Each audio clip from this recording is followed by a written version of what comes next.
Welcome, Cecilia. Thank you so much for spending this evening with us, and welcome all of you to Manny's Super Civic Cyber Conversations, the final conversation of this week, the week of, what week are we in? The week of April, I don't know, April 20th? I have no idea. It's some all year, a long day. some place, sometime. For those of you who don't know, I own a small business called Manny's on the corner of 16th and Valencia. We were shut down by the shelter-in-place order, but the work continues, and so we've brought our programming to you through the internet, through this civic cyber conversation series. It's a mouthful. If you have any questions for Cecilia, you can type it in the Q&A box at any time. Hi. Hi. Last time I saw you, you invited me to a policy breakfast with Chasten Buttigieg. That's right. And you had just started the gig to run California for the Buttigieg campaign. Yeah. Tell me about the journey, like the beginning, the middle, and the end, and what the journey was like running the operation for this state for that candidate. And actually, before that, can you tell us what you did before?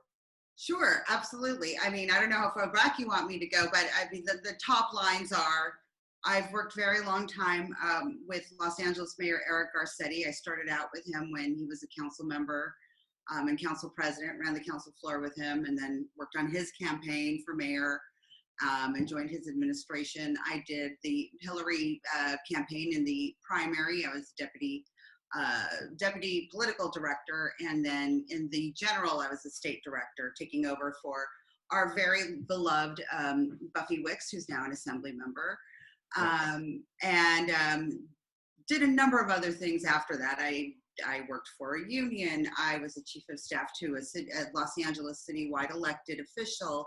I was appointed to the Board of Public Works in Los Angeles, which is full-time governing board for our city's public works program. And then that was a very good job, very cushy job.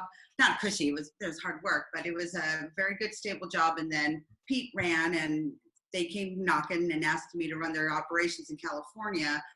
And why I would leave a really great, very highly esteemed job to take a chance on an unknown kid. I don't know, I'm kind of crazy that way, but that's how much I believed in Pete, and how much I really just enjoyed him. In terms of the journey, it was interesting. There was, the biggest challenge had always been, and I see Susan Pfeiffer joined us, so I just want to give a shout out to Susan Pfeiffer because she's amazing. I worked with her so much, and she was basically my staff on Hilary. She was there all the time. Yeah. So thank you, Susan, for everything you do. In the beginning, it wasn't, one of the reasons I think I took the job, and other than my strong fundamental belief in Pete, which I still hold to this day, I think he's going to be a future leader of this nation in various capacities for a while. But I've seen this happen in other campaigns where people don't understand how to run California. California is a very unique entity. We are, as the governor is fond of saying, a nation state, and it's true. I've traveled so much up and down the state. I lived on the 99 during the campaign, and I really wanted to make sure that folks, especially folks in places like South Bend, had a Californian run the show here. That to me was important. And I was really impressed about how much trust they had in me, how much they put in my hands.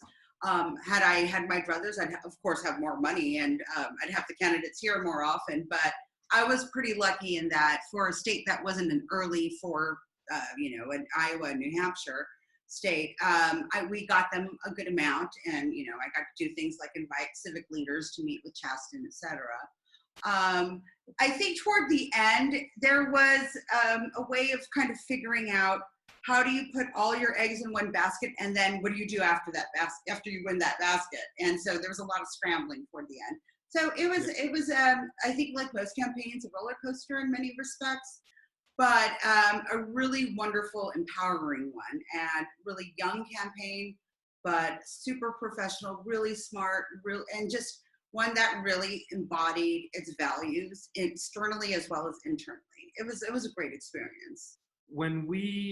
Thank you for telling us about that journey. I've so many more questions. And also, again, if you have questions, feel free to type it in at any time. When we met, and we were talking the California strategy, you talked about the importance of focusing on Central California and the communities that don't always get attention from Democratic candidates. Can you tell me about, did you actually do that? And also, what was it like with that strategy? How did that work? Yeah, I think, just when I wrote various iterations of a strategic plan for Pete, and a lot of them involved figuring out where our voters are and how do you model that. I think we all saw after 16, and I think we all have PTSD of some sort after 16. I definitely do. I thought this would help heal it, but after all the coronavirus. I just invited some of my bundlers from the Clinton campaign to an event I'm doing with Stacey Abrams on Tuesday, and I saw all the names of my bundlers from the Northwest region. I was like, oh my God, all of my events came rushing back, and all the advance, and dealing with advance, and all of that. And I was like, I mean, you definitely have that PTSD, but then, the reason why you are in the fight is not only so that you can move the country in a better direction, but, for me, half the reasons I do campaigns are for the people, right? I got to meet you. I got to meet Susan. I mean, it's my staff who I'm still in touch with. We do a Zoom happy hour every other week. It's the bond that you make with people. I'm sorry, what was the question? Central Cali. Oh, Central California. So it was difficult to model because it was after 16. What you find with national campaigns is that all the rules are just thrown out the window. So you can't really just rely on campaigning as usual. And it was also unique in that there were so many candidates. So we had a sense of who our voters were, but there was no real solid way of modeling that. And California additionally had all kinds of new rules instituted, like the Voter Choice Act. So a lot of, about 16 counties were going to vote by mail. We had NPP registration. We had same-day registration. There were all kinds of new rules. So there were so many X factors, it was hard to get a really distinct profile of who our voter was. But I kind of knew that, who Pete was going to appeal to were going to be people who were either NPP or more moderate-leaning Democrats, or folks that were a little more liberal Republicans, and that was a whole new field for us to explore that we can bring into and talk to. And I knew that they're in the inland communities, whether it was the Central Valley, Inland Empire, other areas, there was going to be a lot of opportunity for us. We didn't get a lot of staff as much as I had requested here, so I spent a lot of time investing. The first thing I did after, I think it was maybe when I brought Chasten up to San Francisco, was I rented a car in Oakland, and I took a week and I drove from Sacramento all the way down to Bakersfield. I stopped in Modesto and Stockton and Fresno. I mean, I was everywhere. I had Visalia, Delano, and drove home to Los Angeles. And investing that time on the front end really gave me a lot of reward in the back end. It was establishing relationships, talking to people the campaigns don't talk to. They'll make a phone call. They'll never visit you. So I made it a point to bring Pete and Chasten. I brought Chasten there a lot. He was stuck in cars with me for hours for that reason. But to me, it was worth that investment, because not only were those our prime voters, but these are people that are often overlooked or just dismissed by any, not only presidential campaign, but statewide as well. Right. So I'm so happy you did that, because you're right. Central California just does not get exposure to candidates the way it should. And I think the coasts can be snobby sometimes and forget that it exists. Of course, Mayor Pete did pull out on March 1st. And so pulled out before Californians could vote for him as an active candidate. Can you tell me about what went into that decision, and are you happy that they decided to do that when they did it? I mean, I don't know everything that went into that decision. I think I was surprised. There was a lot of mixed feelings. It's always hard when your candidate either loses or pulls out. I mean, it's a really difficult thing. There was, I remember that, my friends in the Warren campaign, my friends in the Sanders campaign, on all the other campaigns, when that happened, they had all texted me that day. And it took me days to even respond to a text. I couldn't talk to anyone. I was kind of in shock. And then when that happened to them, I sent them texts as well. I like, look, I know exactly how you feel. Don't worry about writing me back. But when you'll feel better. You're just so emotionally invested in it. Yeah. I don't know exactly what went into that decision, but I think part of it was realizing that there is a lot of fraction in the party, and it's not going to help by when you see that where your delegate count is, where you see where your delegate count will be after certain states and what your chances are, and you're weighing the odds, weighing the amount you've raised, the amount it takes to go on. You know, it's a hard decision, but I think that maybe there was a sense of we have to make a decision that's realistic and that's going to be for the greater good and for the party. I know that there's all these conspiracy theories about getting pressure from the party and from others and from Biden, but I don't think that was it at all. I think it was a sense of like, can I realistically go on? And is my being in the race going to be value add, or is it not? Is it going to be more divisive? And I think that was his calculation. I don't know. I can't speak to what was in his head. Right. But it was difficult. It was a hard decision for everyone. It's crazy because his rise was meteoric, right? We did an event with him in May of the year before, and it was like no one knew who he was. It was like not a thing at all. He was like barely known. It then just shot up. He was like the coolest thing ever. Then there was some troubling months. And then he won Iowa. I mean, yes, but yeah, he won Iowa. No, there is no if, ands, or buts. 100% Iowa. It was such a hot mess that like that wasn't the story. The story wasn't. Yeah, exactly. He didn't get the moment. Yeah. And then he came in second with New Hampshire, which was so great because again, the fact that this unknown candidate who's a gay man was second in New Hampshire over Joe Biden and Elizabeth Warren and all these senators was amazing. And then it just kind of fizzled. And so I guess my question to you is like, what happened? I mean, I think there's a number of things. I think that you could ask the same thing about the Warren campaign. You know, there was a lot one of my favorite quotes, or not quotes, one of my favorite tweets, and I don't like Twitter, I'm not a big fan. Yeah. Was Ezra Klein from Vox wrote right before the Iowa campaign, he tweeted, Pete Buttigieg winning Iowa is the biggest proof that Twitter is not real life, right? So, for instance, the Warren campaign, which is a very good campaign and really amazing people, and she was a wonderful candidate, and my heart goes out to her for the loss of her brother. There was so much online momentum for her and a lot of buzz in the media and such positive coverage, but it never produced results. It never produced, it didn't show in the votes. Right. And it was kind of opposite with us in those early states. I think the reason we did so well in Iowa and New Hampshire is because we invested a whole bunch there. A lot of staff, a lot of resources. And to a lesser extent, we invested in Nevada and New Hampshire, but not to the extent that we did, because and this is true of any unknown candidate, if you don't make Iowa, then you're not going anywhere past it. But I think what the problem comes in is you don't think about the day after, or you think about it, but you're like, I'm going to worry, I got to win this. Nothing that matters, but not as much as winning Iowa. Do you think that's the result of that? Isn't that just totally cockamamie? I mean, there's only so much money. What? There's only so much money you have, and you have. No. What's cockamamie is putting so much chips into this one state in the middle of the country that has almost all white voters. Everyone agrees with that except Iowa. The whole nation agrees with that. Yes. Shouldn't its first? Do you think its first in the nation status should be revoked?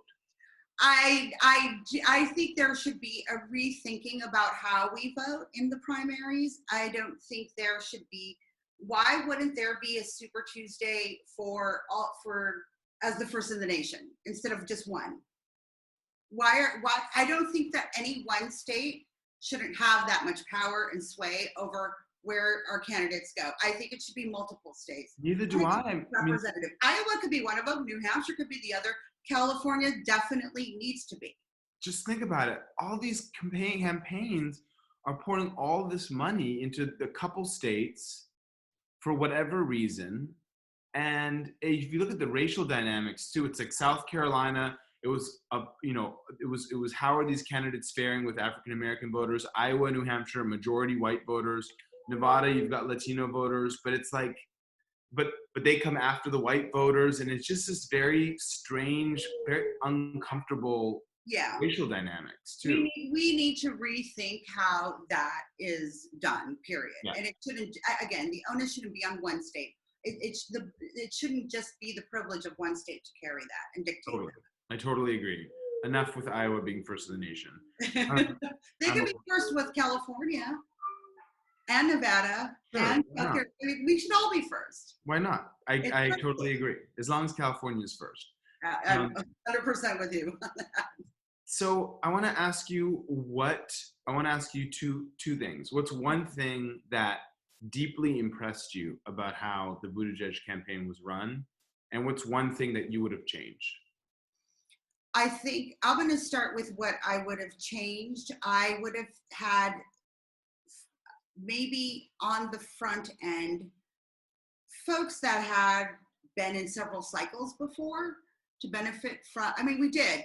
They came a little bit later, but we did. But I think that we would have benefited from that experience earlier. Yeah. And of course, this is easy for me to say, whatever that term is, that sports term about quarterbacking. I don't know sports. Hindsight's 2020. I think it's. But I think I don't know the term. I know what you're talking about. Yeah, whatever. I don't know. I'm sure someone on one of the 23 first participants will know what I mean. Hindsight's 2020 is so it's easy for me to say. You never know what's going to happen. Yeah. But the weakness is also the strength in that because it was a young campaign, because they were so innovative in so many ways, there was not a lot of ego. You usually have this huge divide between the states and HQ headquarters.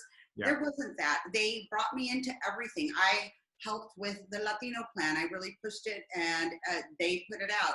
I pushed for it to be launched in California. We did a series of events in the Mission, in Southeast LA here. I made sure that there was environmental justice stuff, and they took me seriously. I had a say in housing policy. I got to review everything. I had a larger than the state director's role in HQ than one normally would on any other campaign. Yeah. So the weakness is the strength a lot, and it's easy to say it could have been, should have been. Yeah. But, that the benefit of having more experienced people is that it ends up being a little bit more top down, and they don't let other folks in. Yeah. So you give and you take. Right. Let's talk about the issues with African American voters, because it's now, we can look back on it. And I have to say, I was really excited about Mayor Pete's candidacy. I mean, his campaign speech, his launch speech in South Bend, I cried. I listened to that speech. I remember I was in Utah, and I heard this man talk, and I was literally sobbing. I was like, wow, this person, I've never seen a candidate at this level who can identify with what it feels like to be afraid that your sexual identity, your sexual orientation might hamper you from achieving your goals. I know what that feels like, and this guy knows that feels like, and I can see myself in him, and it was so beautiful. And it hurt to feel like people in my community were ragging on him, and so I really wanted him to fight back against this meme about him not being supported by the African American community or having awkwardness or issues with it. But I guess I just never saw him combat it in a way that made me want to rally behind him. How do you think he handled that? Well, there's a couple of things, and this is just my perspective. It's not, I think everybody has their own perspective.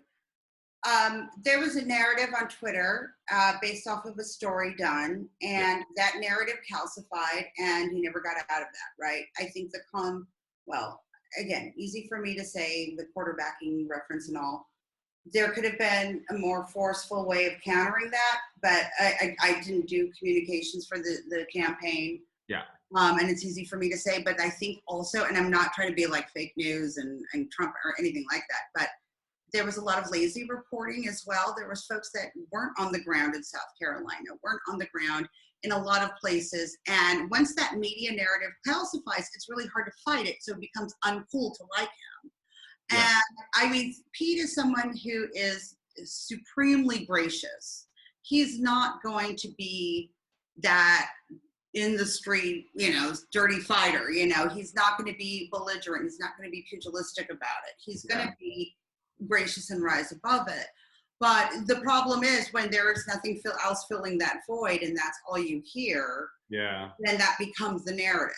And so I think it was a false choice. I think it was a false narrative. I think it was a lot of stuff that was, again, Twitter not being real life, but that ends up translating into how people think and how people perceive him. Totally. And that's what was painful. I think there was a lot of stuff, and I'm not relating it to one to the other. The one thing is the African Americans. I'm not relating it at all. But there was a lot of homophobic stuff separate from that wasn't addressed and wasn't talked about, and we didn't point out, and we didn't say, hey, that's pretty freaking homophobic, right? Just, you let some stuff go, but it's hard when you have to, A, model a certain behavior because you want to lead for everyone, and B, you've been dealing with homophobia your whole life, so you just keep pushing through and rise above it. So when you're not going to be addressing it, did anybody bother reading the Douglas plan? Did anybody note that all of our plans were the only plans that had footnotes? I mean, how extensive, how thoughtful all of our policies are. The Douglas plan happened way before I even got on the campaign. And I had to push for the Latino plan, I mean, there was a lot of stuff that people just didn't really look at because they were told on Twitter, it's not cool to like him anymore. Right, and that's what, to me, was extremely disappointing. Got it. Let's get to some of these audience questions. Our very own and favorite Susan Pfeiffer has a couple questions. Hey, Cecilia, wonderful to see you tonight. Are you getting involved with the California Democratic Party's new statewide program? Will you have any involvement with the Joe Biden campaign? Those are the two questions. She also says you're an amazing statewide director for the Hilary Clinton campaign. And the third question is she wants you to tell us about the county Democratic fundraiser Pete did in the Central Valley. How was that decision made? Yeah. Okay. In terms of the party's new statewide program, I think that a lot of things, I'm a delegate, as you are, Susan, so I see you at conventions. I'm not on the executive committee, but I'm a delegate. So, and one of my dear friends was just appointed to be executive director. So I'm there to help in any way I can. Free consulting, whatever, we just need to win, and we need to in state senate and assembly as well. In terms of the Joe Biden campaign, I'm on the board of Latino Victory, which is a nationwide, there's a C3 and C4 to it, and we are doing a new kind of like IE called Latinos con Biden. So that's how I'm helping out, because I'm doing everything I can to make sure that man wins. I'm going to love the vice president, and my dear friend is the senior advisor on the campaign, so anything I can do to help him win. In terms of the fundraiser we did for the Stanislaus County Dems in Turlock, sorry. That was my decision. I met the chair of the Stanislaus County Dems. Her name's Jessica Self. We are dear friends to this day. We text. She asked for Pete to come out. This is exactly our audience. And he was coming out to California, to Sacramento. We did that big rally toward the end. And I said, I'd like to take him to Turlock. Let's get him there. And I did. Amazing. Jesse Cortez asks, hi Cecilia, volunteer for SF for Pete here.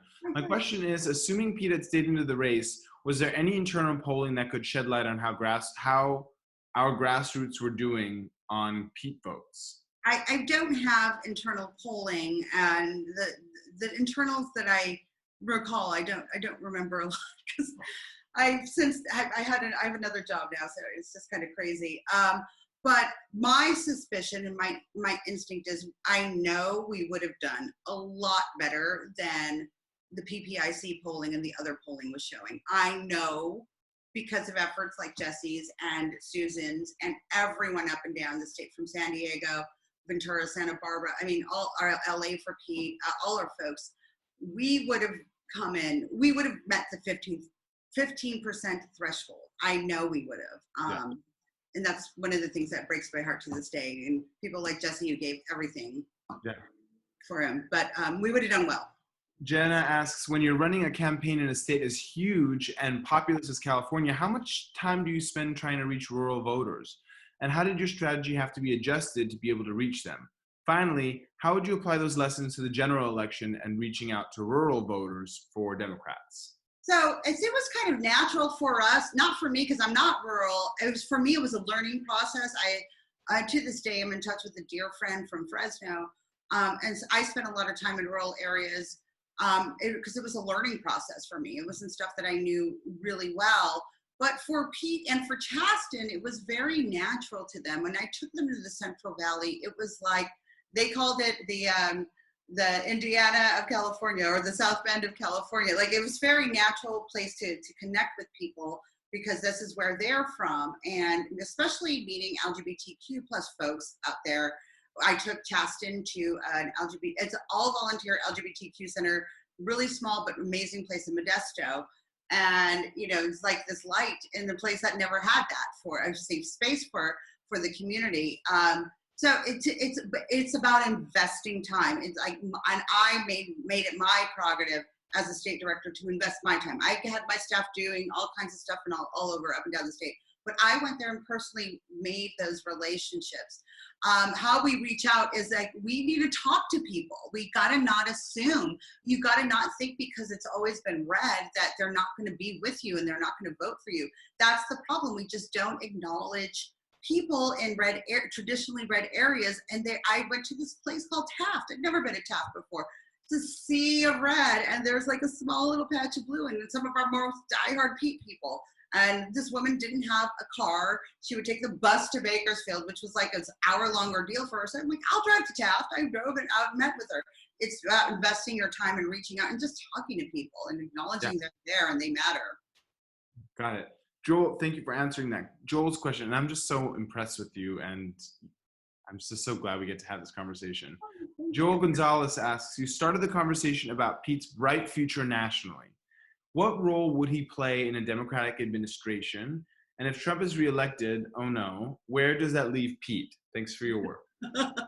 Well, for the latter, where does that leave all of us? No, seriously. Not just Pete that I'm worried about. I don't know. I don't know what conversations that I've had. I can't imagine he wouldn't be offered something because he's just so bright and such a future of our party.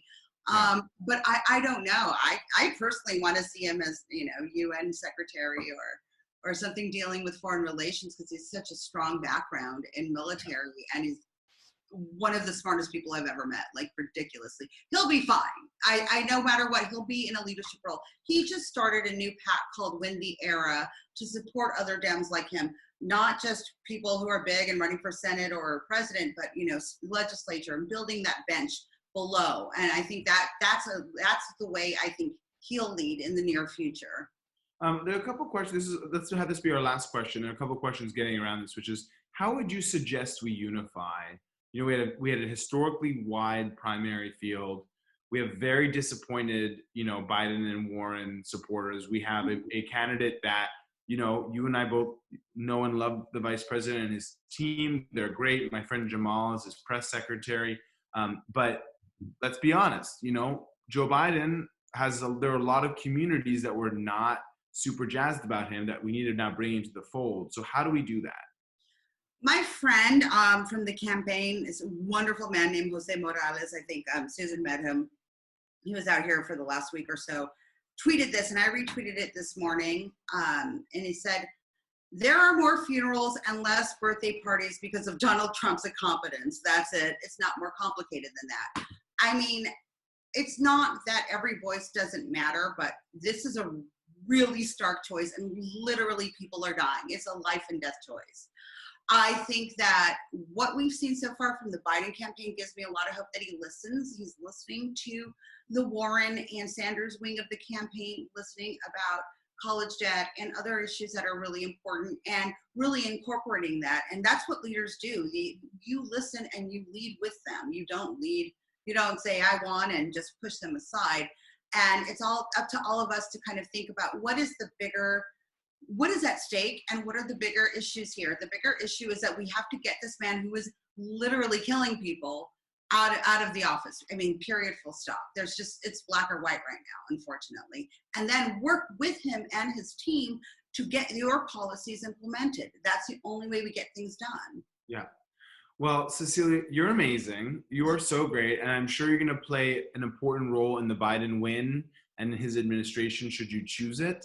You're incredible. I want to thank the folks who've tuned in on this Friday evening to hear Cecilia's stories from the campaign. I feel like I had so many more questions about what it was like to work with Chasten and Pete, but we're just going to have a glass of rosé when you come to San Francisco. Absolutely. How about that Amazing stuff? in a nutshell. How about that? Amazing in a nutshell. I can only imagine. For those who are not sponsors, if you go to the chat link and you go to the chat, the link to become a sponsor of Manny's, it's $36 a month, and it is how we're going to make it through this crisis. We're going to rely on a community of individuals. So if you're not a sponsor of Manny's, please do consider becoming one. I would really appreciate it. We need your help and support to get it through this time. Thank you, Cecilia, for all of your work, helping to elect Mayor Pete Buttigieg to the Democratic nominee. The story is not over yet. I'm sure we'll hear from him and you again very soon in the future. And thank you all, everyone, for tuning in tonight. And finally, to Sam, Jupiter, and Ram for my team for putting this all on. Cecilia, you get the last word. Well, thank you all. Even though we live in crazy uncertain times, we have to keep our eyes on the prize, stay focused, stay healthy, first of all, stay indoors, and stay focused, elect Biden, and do everything. And most of all, just be kind to one another. That's what we need more than anything. And please support Manny and the amazing work he does. So thank you all. And thank you, Manny. Thank you, Cecilia. Good evening. I'll give you my donation right after this. Thank you. I appreciate it. Good night. Bye.